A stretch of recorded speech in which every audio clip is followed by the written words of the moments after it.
Hello दोस्तों, क्या हाल है। मैं आप लोगों को एक चुटकुला प्यारा सा सुनाना चाहूँगा। ध्यान से सुनिएगा। एक बार एक आदमी का, नॉर्मल आदमी का एक्सीडेंट हो गया। उस एक्सीडेंट में अगले का एक हाथ चला गया। जब एक हाथ चला गया उसके बाद उसका हाथ काटना पड़ा। फिर सारा ज़माना उसको, एरिया के लोग, जो भी हित मित परिचित, सब उसको लुलवा लुलवा करके कह के बुलाने लगे।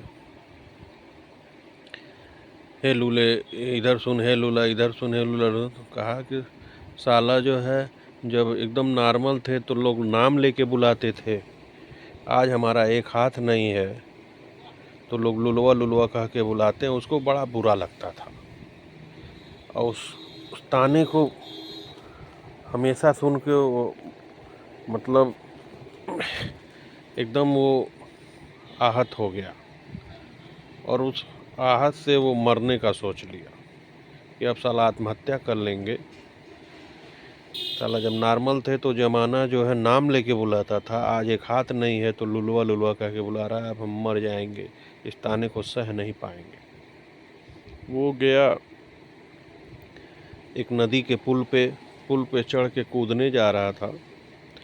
तब तक नीचे नदी के किनारे बालू में देखा एक आदमी का दोनों हाथ नहीं है और वो नाच रहा है मगन होके।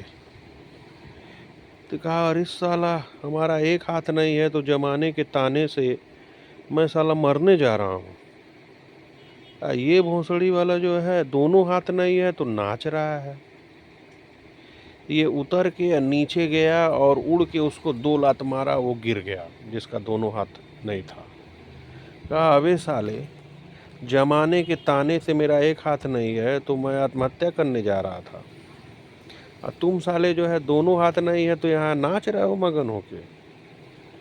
तो जिसका दोनों हाथ नहीं था उठा और वो उड़ के इसको 2 लात मारा। कहा, अरे साले यहाँ नाच कौन रहा है। अरे भोसड़ी वाले, यहाँ नाच कौन रहा है। यहाँ तो पिछवाड़े में खुजली हो रही है, उसका उपाय सोच रहे हैं साले।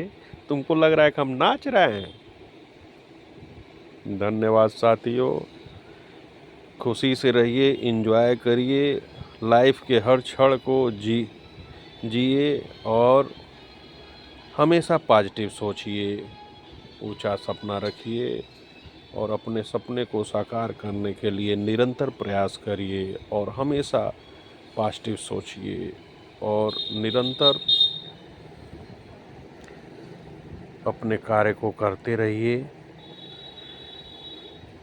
निरंतर प्रयास से ही सफलता मिलती है और हमेशा सकारात्मक सोच, पॉजिटिव सोच से ही आदमी को आगे बढ़ना चाहिए। कभी भी नेगेटिव थिंकिंग या नकारात्मक सोच को नहीं सोचना चाहिए। हमेशा पॉजिटिव थिंकिंग और सेल्फ कॉन्फिडेंस के साथ अपने आप को आगे बढ़ाना चाहिए।